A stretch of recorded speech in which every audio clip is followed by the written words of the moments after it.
God's blessings. No, they keep coming to me. I can't stop God's blessings. No, I just can't stop. I just can't stop. No, just can't stop. Just can't stop. No, I can't stop God's blessings.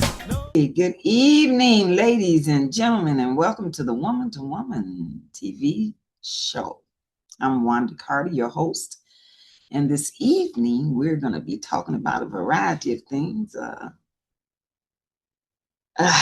So many things, so many things. So before we get started, let's go around the table and have people introduce themselves. 2 minutes. Tell us who you are, what you're doing, and what you would like to share. You got 2 minutes, and then we're going to come back and go around and talk about all these subjects. So, Brother Jordan. Brother Jordan, have you stepped away? No, I'm still here. I apologize. I'm sorry. Okay. Introduce yourself. I am Brother Jordan. I am currently the safety chair at Garfield Community Advisory Council, or not community, nothing, Advisory Council, and also CEO, President of King Enterprises. I am a project manager, outreach coordinator, public relations specialist, among many things. I wear a lot of hats just to be able to provide to our community. Mm-hmm. All right. And then we have Dr. Renee Dickerson. How are you this evening? I'm blessed. And I feel highly favored to even be here. Thank you. Thank you. Thank you. Thank you. Just tell people briefly a little bit about you. Well, I'm an Air Force veteran and I retired from the VA. I have a private practice, Her Service Matters, and Victory Place. And with everything that has been happening and Black women have been experiencing, and especially those in the military, we decided to organize and plan a Million Women Veteran March on Washington, October 30th, 2027. And so this is not just going to be a gathering, but it's an opportunity to expand and improve on some policies with the VA. And we're not doing this just for veterans. We're including women who's still serving in the military. Okay. But they're not, if you're a woman, you're not going to be promoted, or you definitely if you're Black. And yes, ma'am. Can other women other women that are not veterans, can we participate? Oh, yes. We it's not just for veterans, it's for those still in the military, families, our partners, supporters. We want everybody because we're part of this community. Yes, ma'am. Mm-hmm. We are. Thank you so much. I'll come back. Let's see. Brother Jordan, did you introduce yourself? You did. Livette, did you introduce yourself? And she may be at another event. She's our culture arts reporter, so she may be out in the field, and we'll have to tune in as she gets a break. So today our discussion is on things that are happening throughout the city, and I know Brother Jordan just had an event the other day. You want to tell us about that event, Brother Jordan, and what your success was? You said you had a lot of folks at the park at your event, but not many that look like you. You want to tell us about that, Brother Jordan? Yes, I'm sorry. Yeah, I definitely enjoyed myself this past weekend in the park at the Garfield Park. We had what was considered a half marathon event, even for some of our runners on the west side. There's one, I think some people might have saw it on the news. It's the 13.1 Bank of America Marathon. Yes. As I was sharing with Wanda here a minute ago, it was more not, how would you say, racially divided. It was, I'm gonna say that, we had a very large Caucasian population, Oh, and that's something, even the race before it, which was Saturday, which the park actually had initially had sponsored by Bank of America. You can count on one hand how many of our color of people actually was there, right? And oh, wow. spin over to the next day on a Sunday, we have a large turnout of uh, Caucasian. I'm gonna say that word. I'm gonna use that word. People actually Okay, in this okay. park everywhere, right? Hmm. And everybody knows where the West Side is and what it looks like and what it used to be. And I believe that a lot of these people did not know where they were actually at, to say the least. And they actually had a great time. Being able to be in that space for a matter of all about 8 hours. Um, Okay. so it was definitely some inspiring thing to see that we had a an African male actually win the race Oh, for the 13.1. He was from, I believe, Uganda. Um, okay. and that was something inspiring for me, to say the least, that, out of everything that was, paled around the way, that was just the only speck of African American culture represented, right? Hey, well, that's the way it goes. And but I'm great. I'm glad that you had such a large turnout. And Yes, yes, and that, and that's it was definitely enjoyable time, to say the least, to see that we can actually use our part, to that effect, children right? support. Yeah, Yeah. people are, they're closing down a lot of the spaces in our city now. That's something I think we all should be able to stand up and say, hey, I should be able to bring my family, however large, however small they might be, and be able to have a good time, right? Well, But hey, they're that's what we got to focusing, work towards. Yeah. yeah, they're focusing more now on this noise ordinance idea. I think that's really what it comes down to. People trying to blare their music and turn it up loud as they can, and Yeah. who can have the biggest who can have the biggest party with the loudest music, and still be able to have facilitate that idea. So I Well, think, thank you, Brother Jordan. We're gonna move on, and I see that we have some other folks that have come on, and I want to give everybody a chance to share their information. Sandra, can you introduce yourself, and then Lavette, and then we have Sharon Stokes and Sister. Oh, we got a number of people, so I wanted everybody to have a chance. Thank you, Brother Jordan. I appreciate you sharing that information. But Sandra, can I have you introduce yourself, and then we'll begin our discussion. Well, sure. I'll be real quick. Sandra Campbell, retired civil rights officer, currently a community activist, maybe I should say quasi community activist. I want to be retired with that also, but not so much luck. Uh, Other than that, just glad to be here. Can't wait to have today's discussion. All right, and then we have Sister Lavette Haynes. How are you this evening? Good evening. Can you hear me? Yes, ma'am, we can hear you. Well, good evening. I'm Lavette Haynes. Tonight, sometimes I wear different hats. So tonight, my main hat is the cultural journalist for Chicago Communicator News Media. And also, I am member of Garfield Park Advisory Council and executive director of Westside Cultural Arts Council. And I see that Brother Jordan was really giving a good synopsis of our park, and I appreciate that. yeah, There the you best I could. That definitely did. go. All right. Then we have Sister Dr. Africana Porter. Want to introduce yourself, please? Sure, greetings. I'm Sister Africa Porter. I'm out of Chicago. I am Oh, the CEO of Africa Enterprises Consulting and Public Relations Firm. I'm also the executive director of CARES Global Family Foundation. I was invited by my mentor, Barbara Reeven Fellows, Oh, And wonderful. my father was the first SCLC chapter president for Dr. King.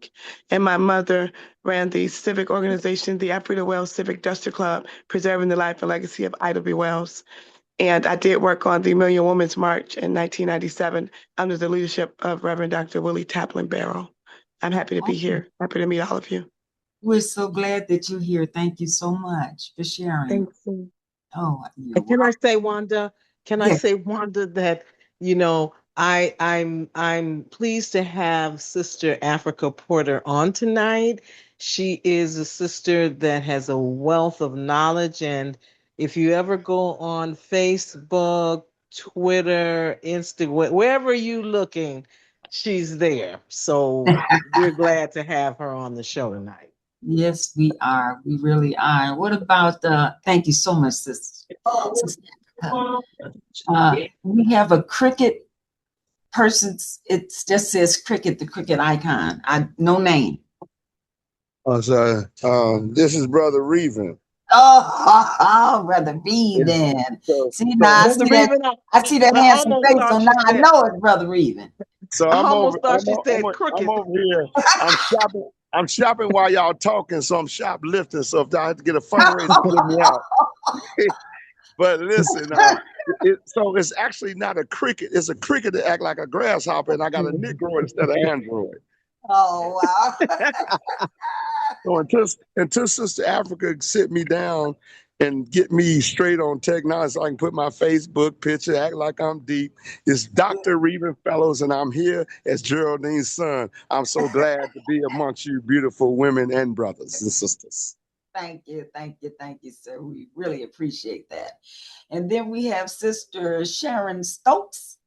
Hello, good evening, everybody. I was invited on this call by Raven, long-term friend and advocate in the community. So I'm coming to you with over 30 years experience in veteran community and social services with an emphasis on financial coaching and literacy. Ooh. I am a member of the Montford Point Marine Association. I am the president of that organization.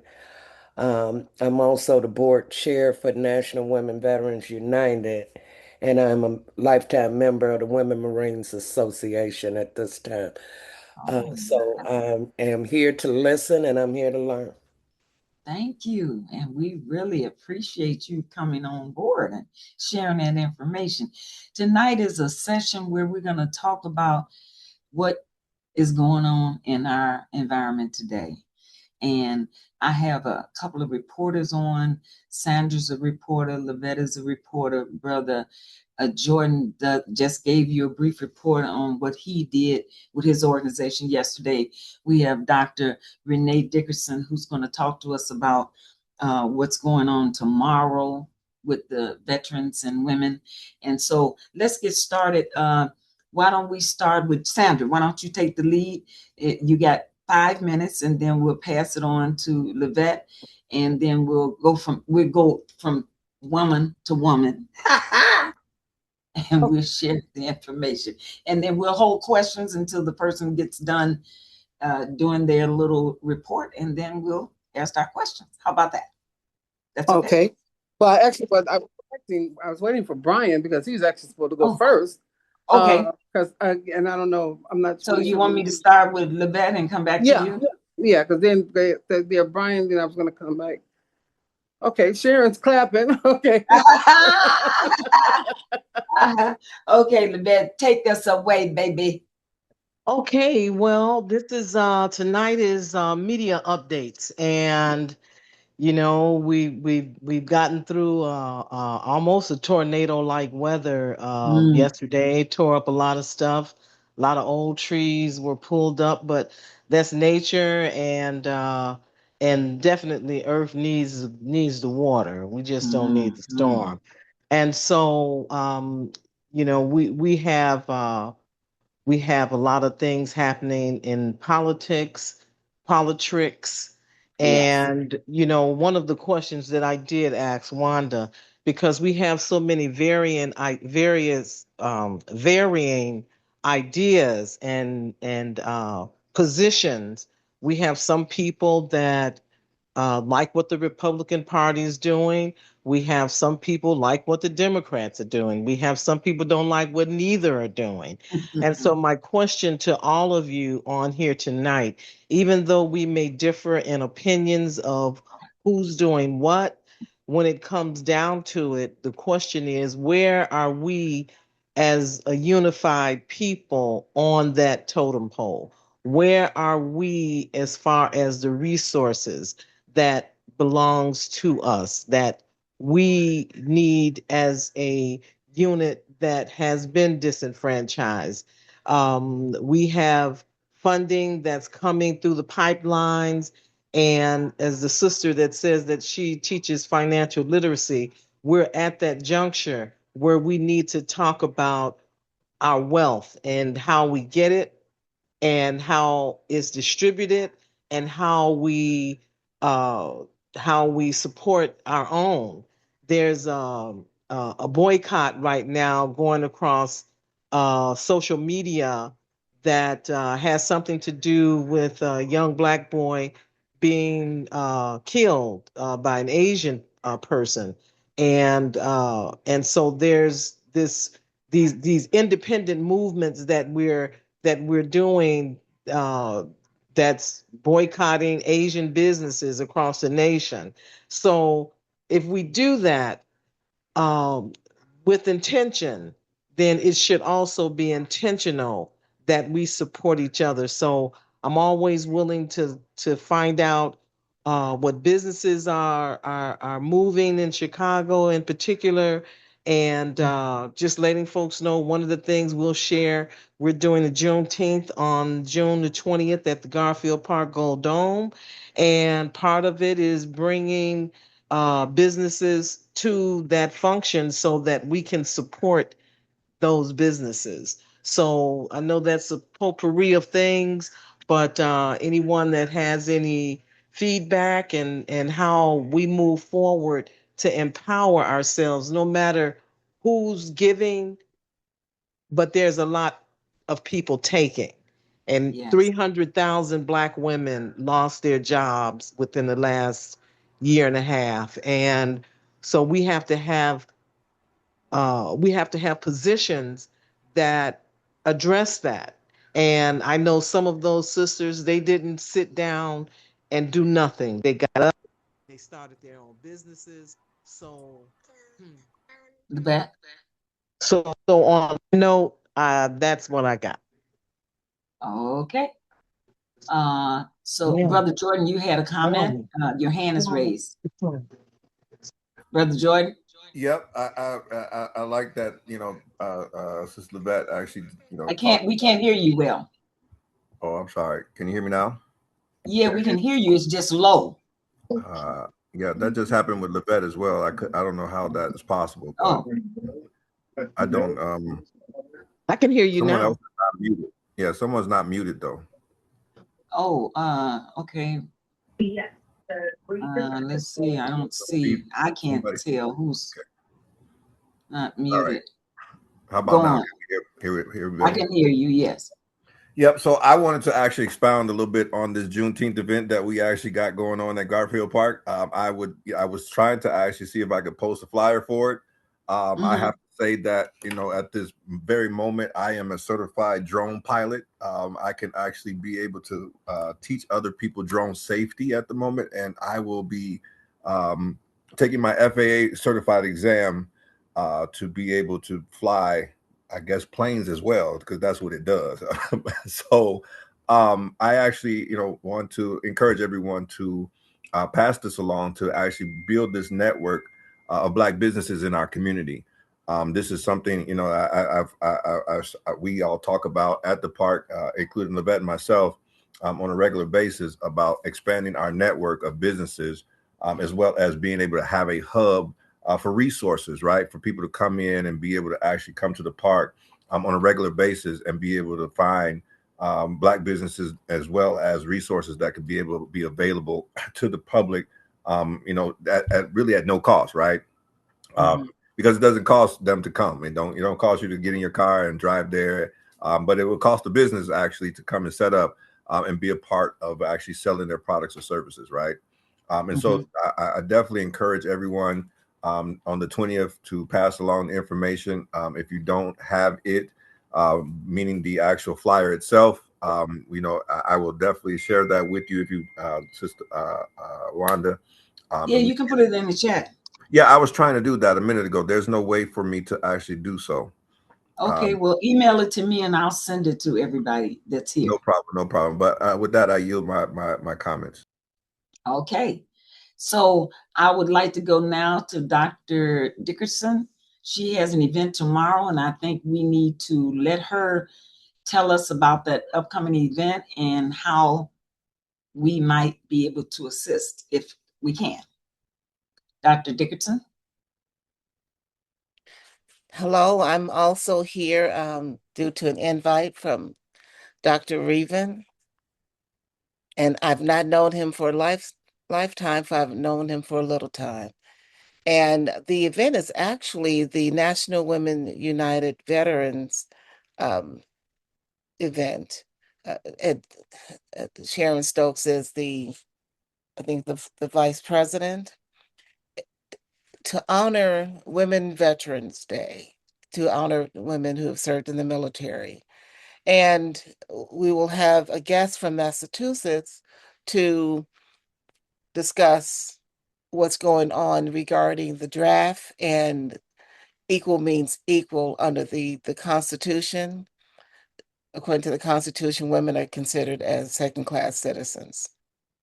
And with the draft, there was concern that women would end up being forced to automatically be drafted because of the all men's rights group who wanted to make it so.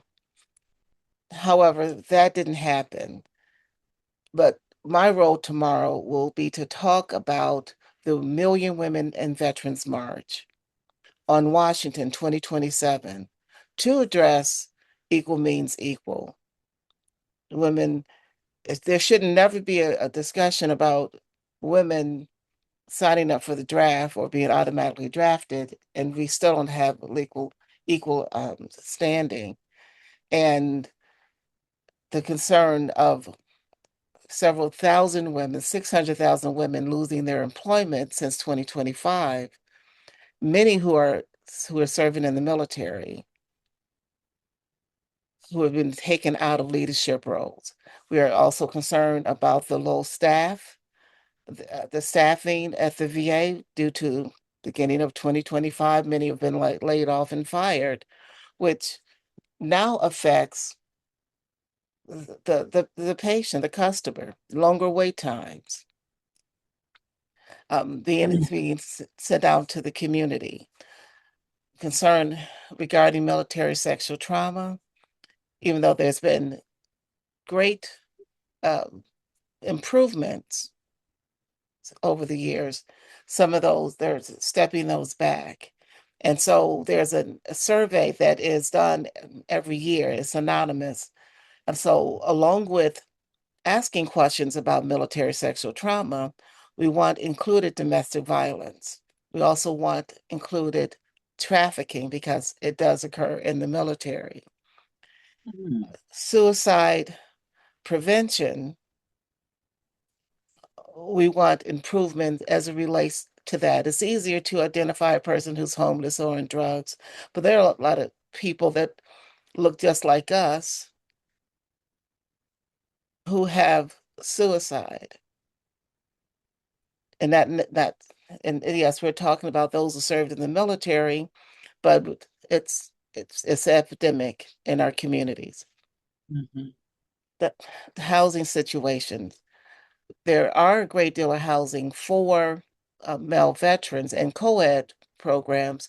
We would like to see more women programs, especially for women who've experienced military sexual trauma. It's very difficult for them to be housed with men or want to stay committed to those programs. So we have 11 policy priorities that we are focusing on, and I will include them in the in the chat. But if anyone have any questions, I am here to answer any of those questions. Thank you. Okay, thank you very much. Questions? Anybody for the doctor? Brian? Brian, did you have a question? I do have a question. No, Okay, who has a question? This is Brother Jordan. Okay, Brother Jordan. So I have I think I've said this before, but I have an uncle that served in the military. He served over in Germany, and he gets no benefits. He gets no help, no aid. He's been injured. As a matter of fact, he tells me the story that he actually fell in a manhole during or someone fell on him during a basic training exercise in Germany, and he was discharged honorably, mind you, but was sent to a shelter at the time to serve out the rest of his illness or his disability. He did not gain any type of benefits from the military. As a matter of fact, it took his house from him, or something was wrong with his house, so he gave up his house, his home, and he's been living at the moment in a transitional elderly building. And so he's 85 years old, speaks German, and doesn't get any benefits. And I've been trying to find ways to bring him out of his shell so that he could be able to receive the benefits that he should be getting that he hasn't gotten over 50 years, possibly. He was discharged honorably in 1952, I believe, and has not actually received, again, a benefit whatsoever. And I definitely, know that, there's a lot of military experience here, and I definitely would love to have some resources, physical resources, instead of something that, I could just, I can give him. I can't tell him nothing because I'm not experienced in this. And a lot of people tell me stuff, and I don't remember what all that I have to actually, give to him. But I definitely want some tangible answers that I can give to him and have him go see somebody that can actually physically help him. Obi has his hand up. Yes, I was about to acknowledge him once he got done. Obi, Good evening, everyone. good evening. Dr. Dickerson, I'd like to reach out to you later on because I am a veteran and I do get benefits. And I do participate in the mental health program at Westside VA. And I'm also part of the coalition, Veterans Coalition at Westside VA. Are you a veteran? Air Force, sir. Okay, I forgive you. I know. We can still be friends. This march is for you too. I know. And this march is for Brother Jordan's uncle as well. It's for all families. Okay, Yes, but sir. where I am is I'd like to reach out to you because there's other relationships that we'd like to have with the women groups. Mhm. And also, I'm part of this PTSD meeting that we have every Thursday. And I've tried and made sure that we don't just talk about our ailments, we talk about issues that's affecting our community. And we also want to have dialogue with you because I think now the game has changed and we're fighting the same game. We used to fight the same way. And we need to have some dialogue on how to change the game when the game has changed. So how do I get with you is my question. My name is Obi Wordlaw and I go with the moniker of A to Z Obi. And everybody that knows me know I'm not talking about how much money you got in your pocket. It's about wherever there's money, where's our peace. So that's my mantra. But I would like to reach out to you. So I can give you I put my I just put my email address in the chat box. And I put multiples, but to reach me directly is Victory Place .mine@gmail.com, but it's in the That's chat also in box. the chat. Do Wanda have it? Yes. Okay, you don't. She don't mind me having it, one. So give it to me later, would you please? Okay. How to get in touch with her, but I'm gonna use the phrase. It's imperative that I find you. All right. Yes, All sir. right. Okay, Obi. They take this opportunity to introduce yourself and tell us all about. Give us your piece. Tell us what you want folks to know. What's going on? I'm probably the most radical one in the group because I'm not logical in my dissertation 90% of the time when I'm in any particular environment. And if you notice when I mention the phrase follow the money from A to Z, wherever I go, I want somebody to show me their budget and show how where my black money is, not black and brown. And I also have started putting out, in fact, that how many black-owned companies do $5 million a year and hire their own people, or hire at least 30 employees.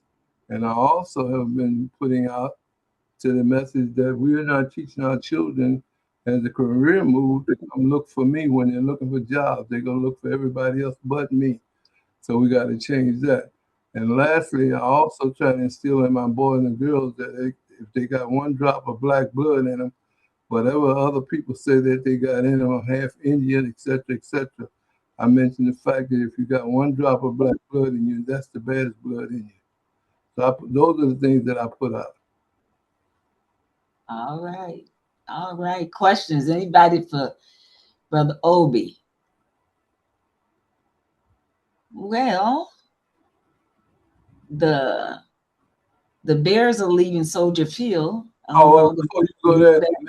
Before you go there, I was in a meeting with a Chinese person at DePaul University, and I'm kind of leaving some things out. And he mentioned he's teaching my children now, but he mentioned that China is taking over the United States. And if you all see my complexion, I turn red because I let him know. No, I let him know I don't appreciate that. And the reason I'm saying that, the Chinese just shot a black boy in the back. The Chinese went to the Supreme Court and did away with affirmative action. The Chinese people, you can't work for them. The Chinese people don't give you no contracts and money. Chinese people do not, when you give them your money, they take it out of your community and bring none of it back and don't give you any of it back. So I personally have boycotted, and I'm also going to do a one-man campaign everywhere I go to stop buying Chinese food.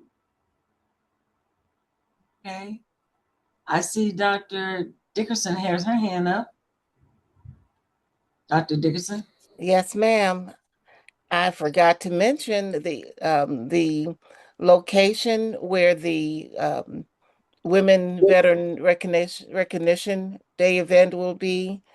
Again, that's National Women Veterans United. I will put it in the mailbox, put it in the chat box. It's located on 8620 South Pulaski, lower level. And it's the National Women Veterans United, NWVU. And What we'd love time? to at 11:30. 11:30. Okay. What day That's is tomorrow. that? Tomorrow. Oh, okay. I broke my pinky toe, so I can't come. I gotta. It's also online. I'll put the link in the chat as well. Okay. All right. And then we have Sister Sandra Campbell with her hand up. Oh my God, I feel so honored you're calling me Sister Sandra Campbell. Okay. Yeah, right. I just wanted to agree with Obi with regard to there needing to be a boycott of any kind of Chinese establishments after that ruling. I mean, we as a community, we have to start standing up and to protect, again, our Black men. I am the grandmother. I was originally the grandmother of 4 Black males. We lost one to cancer 3 years ago. He would have been 20 this coming August. But I still have 3 others One will be 21, one will be 19, and the other one will be 13. And and I have one son. That was my son's only child that died 3 years ago. Um, and I've always protected him, as well as helping Wanda protect her two boys and her five grandsons. Am I counting all of them? It's gotten to a point now where, again, it's very much like it was when my cousins were young men. Where again, the album said like black men don't matter, and we'll kill them at an early age. And in this current climate, with these argots and these authoritarians and these fascist individuals in those southern states, some of they want to go back to 1776, lies they tell. We as a community have to speak up. We have to mobilize, and like Obi says, it's where the money is. You want to hurt these people in their pockets. That's the only thing they care about. As you see, they care nothing about human beings, nothing at all. And the only way you're going to hurt them, and again, we as a black community, we make money. We again, they go after our community all the time. They don't want to give us a store. And you see what they did even with the Hispanic community. Once they found out 26th Street was making more money than the Magnificent Mile, they went in there and raised property taxes. They ran them out. They made sure they couldn't even afford to even be there.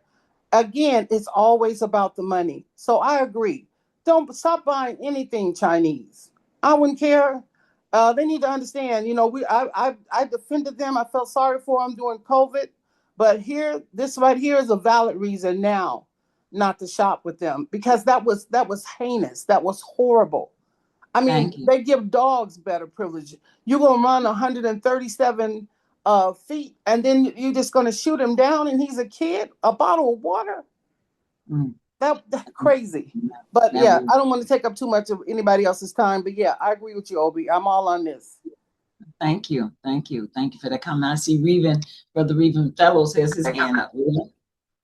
So this is Dr. Reven Fellows, Geraldine's son. My mentor, Morgan Carter, the conversation starter, Dr. Wanda, and I'm with her team, and her husband taught me. So I might not be his second and coming son of the Information Research Network Specialist Conversation Starter in the United States of America. That's who I am. But with that being said, I'm a master organizer and strategic planner. So when it comes to what we're saying, we got to understand Tyrone Muhammad went into a store 3 years ago, and they had a black sister and her daughter inside, locked in, and wouldn't let her out because she wasn't going to pay the money for being disrespecting her nails. So he got wind of it and came over there on 83rd Street and 83rd around from Simeon Strip Mall, and the strip mall was owned by a black investment group. Tyrone went in there and told him, leave the sister alone, and they started talking crazy. Tyrone Muhammad, ex-con for social change, and he went in there and told him, y'all get out of here because I'm about to tear something up. So they didn't go out, some did. He went out and got the brick and broke out all the windows in the Chinese store where they get their nails done and hair done because they were disrespecting a black woman. He proceeded, they called the police, they locked him up. And before he can get out of jail good, black women went and started getting their nails done at a higher rate, and the line was around the corner. Oh, So I don't wow. want to do emotional stuff. We always acting like something new. That ain't what we're doing. We've been here before. We had Gina 6 with the young boys. We had Rakia Boyd, my niece, that was shot by the off-duty officer and walked away. We had 16 shots in the cover with my former pastor. So let's quit acting like we're on an emotional journey and slow down and look at it from a different perspective. Brother Obi, that's my mentor. Follow the money from A to Z. I'm the co-founder of Black Wall Street Chicago, co-founder of the Black Magnificent Mile, and co-founder of Blacks and Greens. So I say that not to impress you, that you're talking to a person that's following, and what we're doing is we're doing emotional response, and that's not intelligent with God. So what we should do is go talk to the Chinese Chamber of Commerce, because that's just like the nation. Farrakhan said, we got bad people in the nation. So we should be going as a coalition to go talk to Chinatown, which I met with the mayor of Chinatown, and I'm the governor of Black Lives Matter, say, we have an issue. We need to talk to you. And then the other part is protest, but we need to have a conversation with the mayor of Chinatown on what the relationship is, since our LaShawn Ford is going to be over Chinatown, who endorsed LaShawn and Danny Davis. It's a room for a conversation on that, and protest is the second half. Are y'all following me? Yep. Are y'all with me? So now I'm talking solutions and action. And so with that being said, black women got $1.3 trillion buying power. And so Mother Moss spoke at Push today in economics, said that we don't have a think tank. So I'm the think and do tank. I have a black agenda book that's been written. I looked at every black agenda since the 1800s to now. I'm talking solutions after we got through talking. And so with the Million Woman March, Veteran March, black women vote most and often, and y'all also got a $1.3 trillion buying power. We're organizing to go to DC. It's a Million Woman Veteran March, but it's family with men and women. And so when you got women that have fought and died for this country in the military since day one and been there with the letter carriers and the women with the numbers in NASA, that movie, when you look at $1.3 trillion buying power and women are going, you're talking a different spirit, a different power, and a different shutdown. So that's why we're here today. But meantime, I'll leave my number because there's another strategic plan outside the Chinese. It's bad people, but that's not getting emotion and boycott everybody because there's some Chinese that might want to give some money on reconciliation, if that makes sense. All right. Is everybody with me so far? So let me wrap up with I'm coming with solutions. I don't play with organizing, and I don't do emotional intellectual masturbation. I'm a scientist. So we're going to get a group and go talk to Chinatown mayor and call the Sean Ford and say, we need to talk to them where they are and correct it. And then we also need to put pressure on the community because they disrespect our people. And I'll wrap it up. The Chinese symbols are African symbols. That ain't theirs. The rice ain't theirs either. We the original rices. And Bruce Lee wasn't the real martial art. The real martial arts came from black people who taught them that. And Empress Wu was the president of that. So I'll regress, but I'm talking about solutions and not playing games. The money and the black women power of shutting this country down because the dollar is not moving. If y'all stay home for 2 weeks, the world and the dollar crashes. I cease and desist my conversation because I'm Geraldine's son. And I Thank you, approve this sir. message. Okay, we Thank you, have, sir. I'd like to comment. I Hello? got Yes. Yes. I have I'm- no mm, dispute with any other Hold on, view. hold on, Obi. Oh, This is Levette. Hold on, Obi. Obi. This is Levette. 1 second, Obi. Okay, Levette had the floor. I'm I sorry. started off by mentioning that story, and I so agree with Dr. Reven Fellows because it has taken an emotional turn.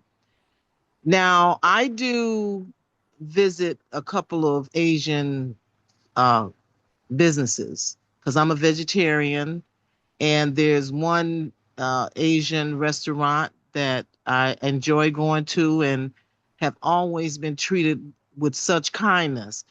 So the emotional part of this story came the fact that the young person was killed by an Asian person. That wasn't the reason that the boycott came. The boycott came because some YouTuber who was Asian got on the social media and started talking about black people and how they how they were going to spend their money, how that was just one person, and that went viral, and so that created the boycott. But we have our young people being slaughtered in the street by their own kind. So we do have to have strategy as we move forward and understand that we have to know the whole story. And so there is a backdrop to that story. And I think what Reven is saying is it's not so much about us boycotting anybody, but how do we support our own? How do we look at the wealth of our own and support that? So everything else is going to be organic. You're either going to not support these businesses, but to not support someone for the wrong reason, I don't think that that's fair. And but let's empower ourselves and Mhm. find out how do we support each other. Mhm. Can I And if I can, add, not hold on, add brother a Obi, further, brother Obi, hold one second if you can. If I could just veggie back on what she's saying, that so let you know how this go. August 1st is National Black Business Month, like the 26th, 27th in Chicago. And just give me a minute, Elder, if I can. I know you're gonna follow up with it. Is I worked with Representative Sean Ford for 19 years. I'm his mentor, his 6 o'clock call, his frat brother, to make sure he stay black. And I'm a brother from another mother. So he is now been endorsed by Chinatown, which is Congressman Danny Davis. So there's one, we boycott the stores, but we called to Sean Ford, and Danny Davis said we'd like to speak to the Chinatown Chamber of Commerce about a relationship that's going left. And then again, let's remember, black women, if Tyrone go to jail for black women, they go and buy more nails. It's gonna look crazy when we step up and gangster for our women and the women go behind him. But I say that to August 1st is National Black Business Month.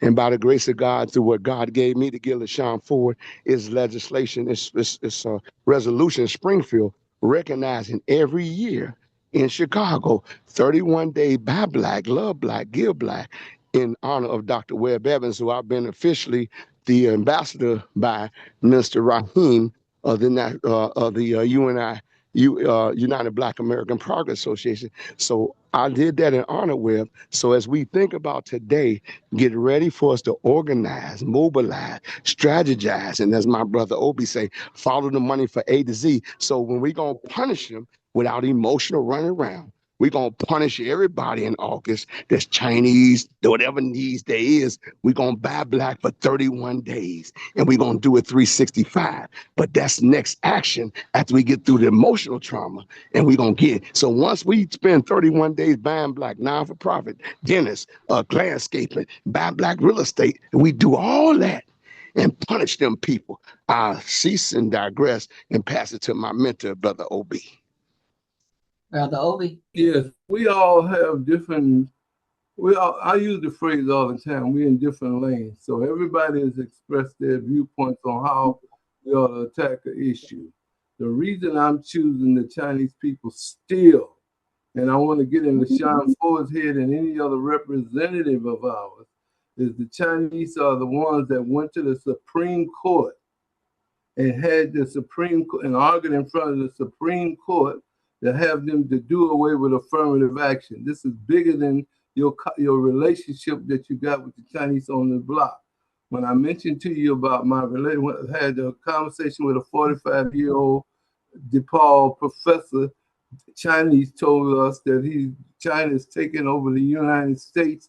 And I told you I turned red, and the reason is because we are the most powerful country in the world, from my viewpoint.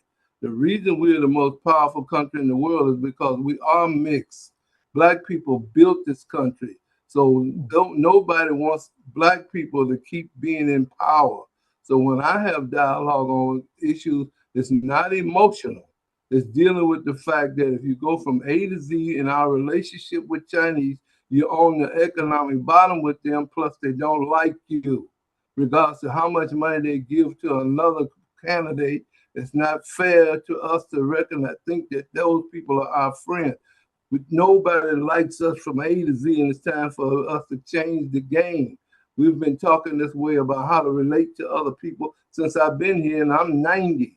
So I understand all you all got some kind of credentials, but by the same token, we've been getting our ass kicked still on the economic bottom, regardless what your relationship is. When I say that you don't have no money from following money from A to Z, and I tell you Oprah ain't got no money because none of us can be a Koch brother or somebody that can help set a policy that makes sure that you and I, when this game is over, when the drama stops, that you and I still are not on the economic bottom. We are being targeted from A to Z by the Chinese, by the Spanish, by the Chinese and everybody else. So yes, we need to pick people who we're going to target. They're the most visible, but it's not emotional for me. Well, I All think, right. Brother Obi, you're on point, but I want to just share this. Is you're right. You're not emotional, but I want to let you know it's called politics and politics, and I've been in it 19 years. I was in the room when the Ukrainians backed LaShawn Ford. I was in the room when the Chinese Chamber of Commerce introduced me by saying, "My name is Reuben Fellows. I'm the governor of the Black Nisfield Mouth. I'm glad to meet you, Brother Frank." So I'm saying to you, it's different tiers. If you're not in the room, you're on the menu. So I'm saying we use LaShawn Ford leverage and Danny Davis, who has a direct line with China all the way to China and everything Chinese in the world. So we put the pressure on LaShawn and Danny to get the conversation. In the meantime, we keep boycotting until we finish the conversation. So it's 2+. But at the end of the day, there's no system. Well, I do have a system, and we'll talk offline, but I'm with you 100%. But at the end of the day, they were down in Springfield this week and cutting up money, and we wasn't down there. We should have been getting a bag. And then it was down there the 31st when it was National Black Wall Street, the anniversary 105 years of Black Wall Street, which we did at UWT.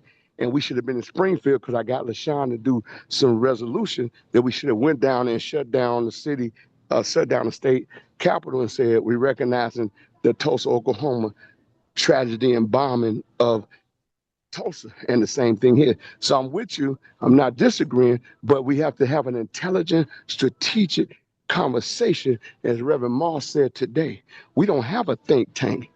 We just doing stuff. Well, I'll tell you that we have a think and do tank from Brother Reeven. I've looked at every Black agenda since the 1800s. I'm published, and this is not to brag, but I've been waiting for this moment. So if y'all ready to get on with these people, ain't nobody scared. I ain't bought. I ain't paid for. Let's go to work. Love you. All right. Thank you, Sister Sandra. I just want to hopefully close out this conversation. When I did agree with Obi, and I still do. Again, I still agree. What occurred there? This was happening in South Carolina. So we're talking about two different movements. You're talking about something here with the city of Chicago and Chinatown. Good luck. They'll probably go along with it. Again, this situation here happened in a very racist state with a very racist group, and that person was born in Hong Kong that shot and killed. I'm going to call him his Chi Ki Rick Chow was born in Hong Kong, and he is a U.S. citizen. Again, he was over the top. And for any of them, as many of the folks there are doing, and in other places are doing, and I will be doing it, and so are several of my friends and other friends and organizations, we're not shopping Chinese. Please make it clear. We didn't say Vietnamese or who do your nails. We didn't say that. Most of those are Vietnamese or Koreans that do your nails. We didn't say the nail shop. But if they violate and do something wrong, they need to be penalized too. And again, going specifically after his particular type and his level of racism. This has nothing to do with them paying. We're not trying to get any money from them. As a matter of fact, we want to cut off his source. I hear they're even trying to remove his business license in different ways that they can. You know, this is, and again, it's not emotional. Like I said, it's about time we stood up when it comes to the fact, and like you said, we women can get this done because that's what we do. We get it done because it is not about money. It's about our children's lives. This no amount of money is going to make that family feel better or bring that young man back to life. He was a kid, 14 years old. So no. So this is a completely different movement. We're not talking about something going on here in Chicago or the state of Illinois. So let me, sister, I appreciate it. So let me just share with you. Everything starts in Chicago. No, The world watch. No. Let me just. I'm like I agreeing said, with you. no, I'm I'm done agreeing with with you, this. sister. I just want to share with you that the downtown is owned by the Chinese people. That's what's happening. That's not going to happen. It's right now. The buildings down there is owned by Chinese, period. That's what, just give you FYI. So I don't do local. I do national block clubs in every major city. So would it be Korean, Japanese? I'm saying it's a global reach, but everything starts in Chicago. 198 black elected officials. First black senator, Harold. Second black Obama. 8-year president. Every national leader. Black Panther Party. NAACP National Convention going on and Operation Push in their convention. All I'm saying to you, I'm not in a one cycle. I'm just saying we don't have an organized, structured body to collectively do. Now, we just did the Target boycott. The two sisters started out of Minnesota, and the pastor that hijacked it, that put it out there, talking about there's no boycott, they had to shut him down. 3 women did the boycott. Who are you to go tell that the boycott over when black women in Minnesota did it? So I'm just giving you a different report. I'm with you and I agree, but everything started in Chicago, and blacks in Chicago got zero wealth when you get through talking. So I would love to talk to you, take my number so we can talk, because I can't do it all on one call of 40 years of research, documentation, dealing with Ghana, Nigeria, China people. But when you go in a room in Chicago, the world is waiting on this Obama Library to come out on next week on Juneteenth. So it's a little deeper. I want just to pass you my number. So I'm not moving, and I'm saying not just us emotional, but black people, we don't have a set agenda, Reverend Moss, and we don't have a collective body on buy black and support. And when we get through talking, a black man went to jail in Chicago with Koreans, what you don't call them. So I want to just start there on how we can work together with what you're doing. It's why I brought the sisters on the phone. And I'm letting you know there's some things in rooms that none of y'all are in, and it's all politic driven that I'm in. And I move around. It's not to brag, but let me help y'all give you my wisdom, my knowledge, my 40 years of research. And I'm a co-founder of the Million Woman Family March. We went to DC and shut it down. I'm part of Million Man March, and I'm on this team. So let me give you what God has given me that most people don't know about: the 2010 plan, the 2020 plan in Chicago, the 2040 plan, 2041, and the 150-year Burma plan, which is the green coming up like sure. So I just want to be in a space that we're not moving from an emotional, we're dealing with facts and a strategic plan. So that's talk, sister, offline. I appreciate you. And I'm with old brother OB, but this came. You remember, I'm going to 1,000 meetings a year. And if you ain't in the room, you're on the menu. I'll cease and digress. Oh, on the menu. Sister Wanda, if I may, one time, I would love to close out if you don't mind. No problem. I've sat and listened to all this wonderful knowledge over the past hour, and I have to say that I'm not worthy of the honor that is about to be bestowed upon me. But I was able to come across or be able to write a short biography of myself, and I want to share that with you guys before we get out of here.